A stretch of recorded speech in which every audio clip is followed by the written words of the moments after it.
오늘 이곳에 모인 분들과 온라인으로 접속하는 모든 분들을 예수님의 이름으로 환영합니다. 예수님께서 십자가에 달리시기 전에 그리고 십자가에 달리셨을 때에 만났던 보았던 사람들이 있습니다. 예수님을 팔아 넘겼던 가룟 유다, 예수님을 모른다고 부인했던 베드로, 예수님을 사형 판결을 내렸던 빌라도 총독, 예수님과 생명을 맞바꾼 강도 바라바, 억지로 십자가를 졌던 구레네 사람 시몬, 예수님을 사랑한 막달라 마리아, 십자가 밑에서 믿음을 얻었던 백부장, 하나님의 나라를 보게 된 니고데모, 예수님의 사랑하는 제자 요한 등입니다. 그리고 오늘 본문에서는 예수님을 잡아서 재판했던 대제사장 가야바의 이야기가 등장합니다. 우리들은 예수님을 어떻게 알고 있습니까? 사람들이 신을 찾을 때는 자신의 힘으로 뭔가 되지 않기 때문에 자기의 힘보다 더 능력이 있는 힘센 분을 만나고자 합니다. 자신의 해결할 수 없는 것을 해결해 주시는 이를 만나고 싶어 합니다. 우리들도 예수님을 능력의 주님으로 만나기를 원합니다. 그래서 내 삶의 문제들은 다 능히 해결해 주시고 직장도 주시고 가정의 평화도 주시기를 우리는 기도합니다. 그런데 마태복음 26장에부터 나오는 예수님의 모습은 그렇지 못합니다. 마태복음 26장에서 보여주시는 예수님의 모습은 배신당한 예수님, 제자들에게 버림받은 예수님, 죄도 없는데 재판받는 예수님, 군인들에게 채찍질 당하는 예수님, 가시관에 찔리는 예수님, 십자가에서 죽으시는 예수님의 모습들이 이제 나옵니다. 예수님의 연약한 부분이 나오는 것입니다. 능력의 주님이 아닌 고통받으시는 주님의 모습을 볼 때 우리들은 그것을 통하여 오히려 하나님의 사랑을 깨닫게 되는 것입니다. 20세기 초반에 활동했던 칼 바르트라는 신정통주의 신학자가 있었습니다. 그는 하나님의 전지전능에 대해서 말을 할 때 이렇게 말했습니다. 저기 십자가를 보라. 십자가에 달린 예수님을 보면 전지전능이 아니다. 무능력한 분이 있다. 그런데 그 십자가를 보면 하나님이 우리를 얼마나 사랑하시는지를 깨닫게 된다라고 말했습니다. 예수님의 능력을 보고 우리는 믿을 수 있을 것입니다. 그런데 예수님의 이러한 무능력한 모습, 연약한 모습을 보고 믿게 되었다면 그것은 더욱 잘한 것입니다. 성경은 왜 우리에게 예수님의 이러한 연약한 모습을 보여주실까요? 그것은 이 모든 것이 우리를 위한 것임을 말씀해 주고 계신 것입니다. 예수님이 고통받으셨던 그 과정, 그 재판을 그래서 오늘은 가야바 대제사장을 통해 살펴보고자 하는 것입니다. 가야바의 직업은 대제사장이었습니다. 대제사장은 두 가지의 기능을 합니다. 한 가지는 종교적으로 지도자를 의미합니다. 대제사장으로서 사람들을 가르치고 인도하는 것이죠. 그런데 또 한 가지는 사회적으로도 대제사장은 지도자였던 사람이었습니다. 한 지역을 다스리는 총리와도 비슷한 그러한 존재였습니다. 예수님의 재판에서도 보면 알 수 있지만 그는 사형 빼놓고는 나머지 모든 판결을 할 수 있는 재판권까지 가지고 있는 그러한 지도자의 모습을 보여줍니다. 이러한 책임을 가진 사람이었지만 그는 로마 식민지 밑에 있었던 이스라엘을 다스려야 했던 사람이었습니다. 그래서 그것은 매우 어려운 일이었던 것입니다. 가야바 대제사장이 자신의 직분을 잘 감당했기 때문에 그는 무려 30년이나 대제사장을 했다고 합니다. 그가 만약 이스라엘 사람들의 마음을 잘 헤아려서 인기를 얻어서 이스라엘 쪽으로 기울어졌다면 로마에 밑보여서 그 자리에서 내려와야 되었을 것입니다. 또 반대로 너무 친로마적으로 자기를 식민지 삼았던 그 나라에 충성하는 그러한 모습을 보였다면 이스라엘 국민으로부터 또한 인기를 그러한 민심을 잃어버리게 되었을 것입니다. 그러한 어려운 정치 환경에서 30년이나 대제사장을 했다는 것은 그가 매우 노련한 정치인이었다는 것을 우리에게 말해주고 있습니다. 그러한 그에게도 진짜 골치 아픈 날이 있습니다. 그것이 바로 유월절이었습니다. 유월절은 우리가 잘 알고 있는 것처럼 이스라엘 백성이 애굽에서 나와서 종로로 타던 것을 이제 해방되었음을 기념하고 하나님께 감사하는 그러한 민족의 구원을 감사하는 날입니다. 그런데 이러한 유월절이 되니까 이스라엘 백성들에게 무엇이 생기냐 하면 이번 유월절에는 하나님이 로마로부터 이스라엘을 해방시켜 주시지 않을까라는 기대감이 생기는 것입니다. 실제로도 이스라엘 민족 중에서 로마의 압제에서 벗어나려고 이스라엘 국민들을 선동하고 그리고 믿음을 이용해서 사람들을 그렇게 모았던 사람들이 있었습니다.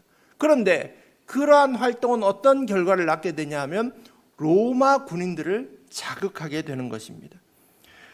로마 측에서 본다면 극렬 분자, 이스라엘 측에서 본다면 독립운동을 하는 사람들이 이스라엘 사람들을 모으고 보아라, 유월절이다, 하나님이 우리를 해방시켜 주시는 날이다, 우리는 로마에서 벗어나야 된다라고 이렇게 막 사람들을 모으고 더 그 분위기가 심해지면 칼로 창으로 서로 다투게 되고 그러다 보면 로마 군대가 찾아와서 그들을 그렇게 무력으로 진압해버리는, 오히려 이스라엘 사람들이 피해를 입는 그러한 일들이 종종 있어 왔던 것입니다.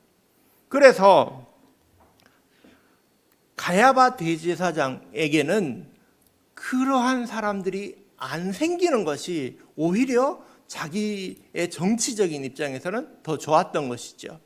요한복음에서 보면 가야바 대제사장은 이런 말을 합니다. 한 사람이 백성을 위하여 죽어서 온 민족이 망하지 않게 되는 것이 너에게 유익하다.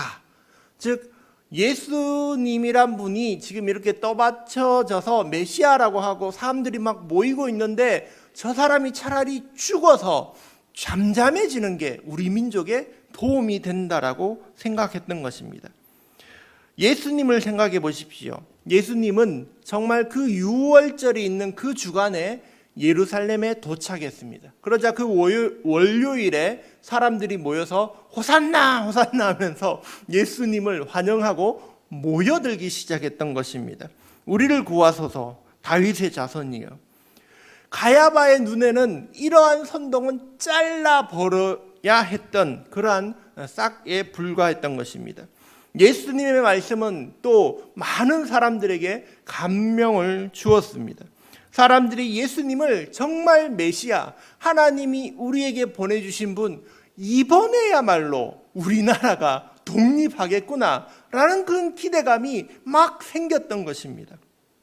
그래서 가야바가 생각하기에는 예수님은 너무나 위험한 사람이었던 것입니다.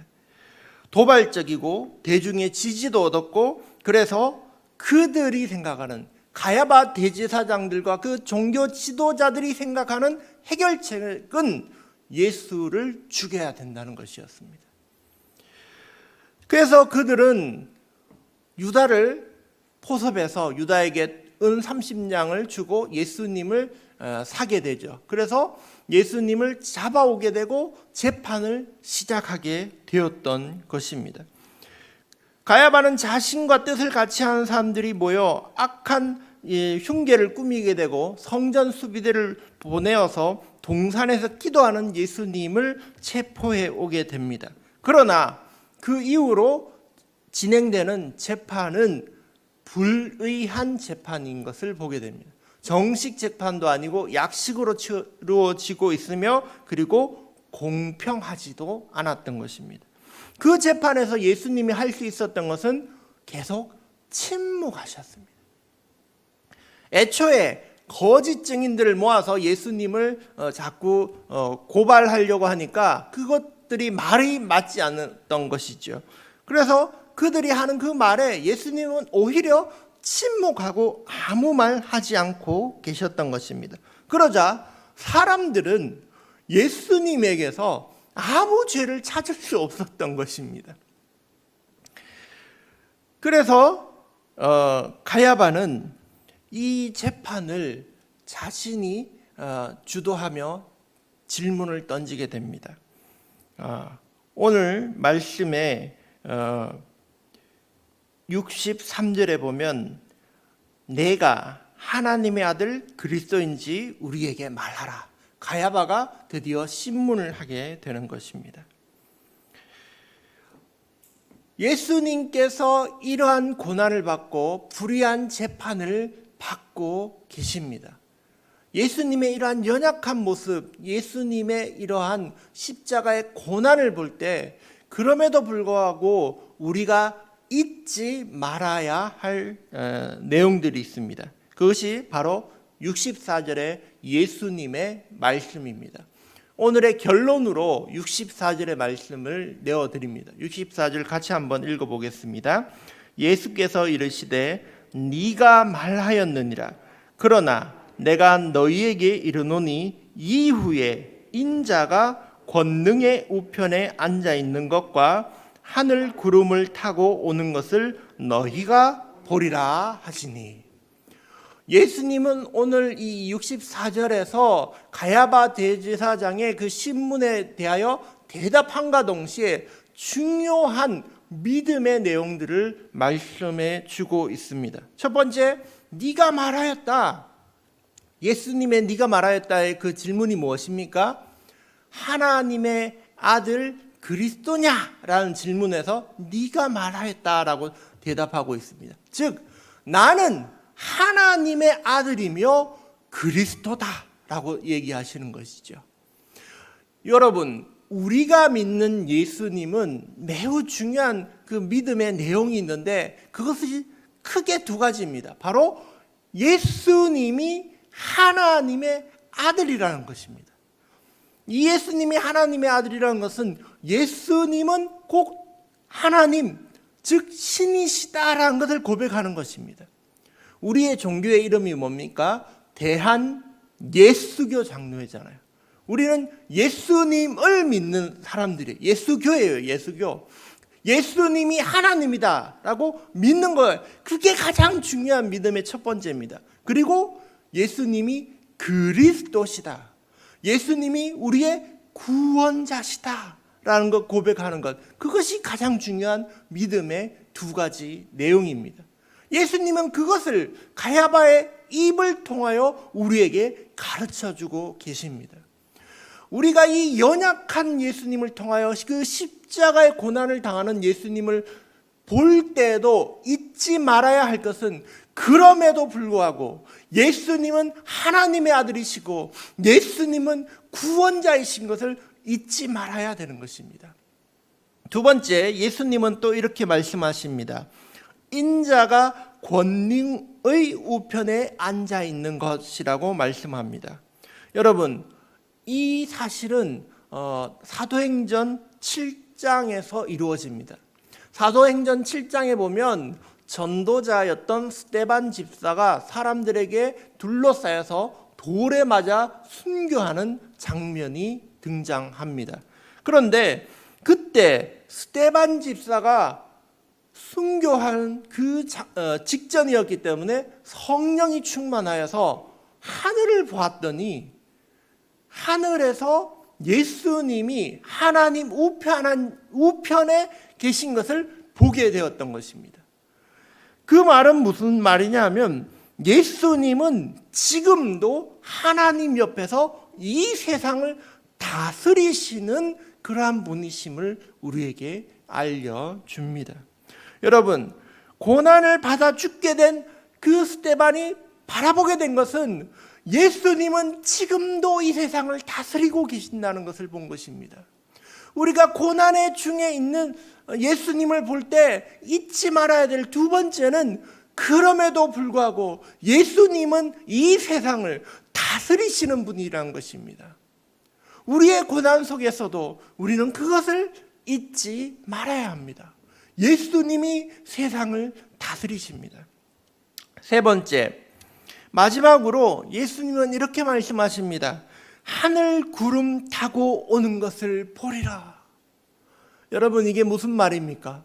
예수님이 다시 오실 것을 말씀합니다. 재림의 때를 의미하는 것이죠. 예수님이 하늘 구름을 타고 이 땅에 오실 때는 무엇입니까? 바로 심판의 주인으로 오시는 것입니다. 지금은 네가 나를 심판하고 있지만 나중에 내가 이 땅에 와서 너희를 심판할 것이다 라고 예수님이 말씀하고 계신 것입니다. 십자가에 달리시는 예수님을 볼 때 우리가 잊지 말아야 될 그 세 번째는 예수님은 바로 심판의 주인이시라는 점입니다. 예수님이 세상을 다스리시고 또한 예수님이 모든 사람의 죄를 심판하실 것입니다.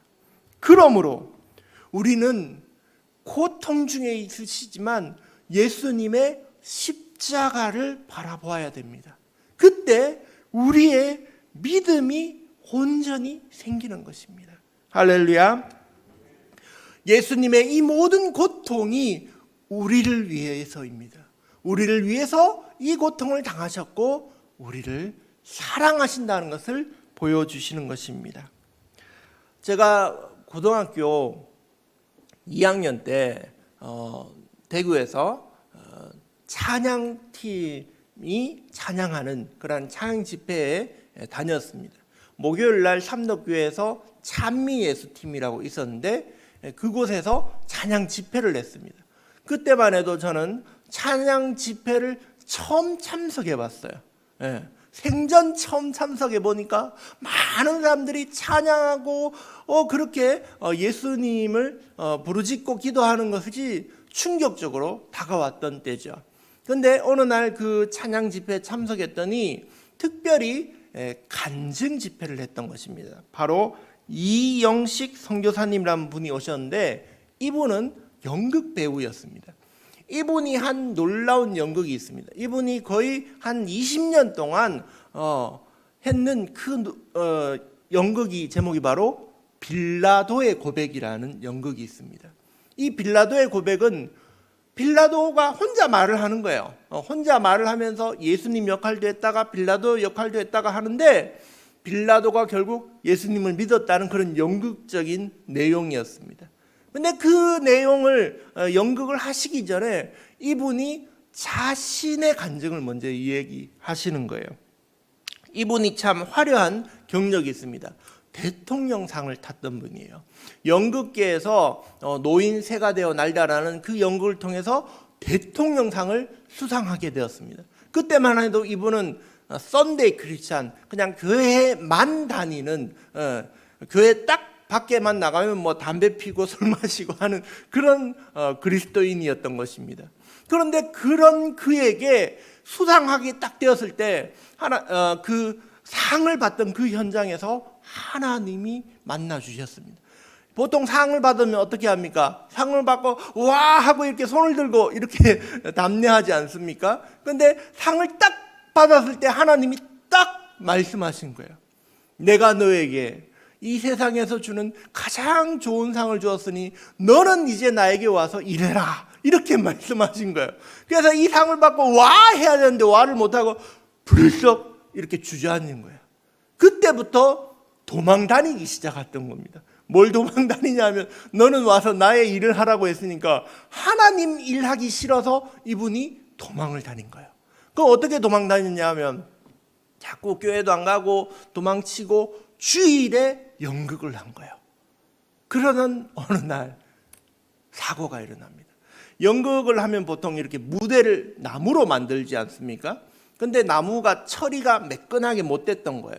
그래서 이 무대에 조금 올라가는 부분에 있다가 이분이 떨어졌는데 나무에 찢겨서 등이 찢어지는 그런 큰 부상을 입게 됩니다. 근데 그 날이 하필 주일이었던 것이죠. 병원이 문을 잘 안 열었어요. 그래서 이분이 겨우겨우 병원에 가서 치료를 하고 누워 있을 때 그때서야 이분이 진짜 회개하게 됩니다. 하나님, 진짜 이제 제가 잘못했습니다. 하고는 그때부터 이분이 돌아서서 하나님을 알리는 연극, 빌라도의 고백이라든지 그런 연극을 하신 것입니다. 무려 이 빌라도의 고백은 1700회가 넘도록 그렇게 많이 사람들에게 공연하고 그리고 복음을 전했던 것입니다. 그분이 그렇게 간증하면서 불렀던 찬송가가 아직도 기억나는데 그게 바로 오늘 우리가 부른 찬송가 예수 나를 위하여 십자가 질 때 그 찬양이었습니다.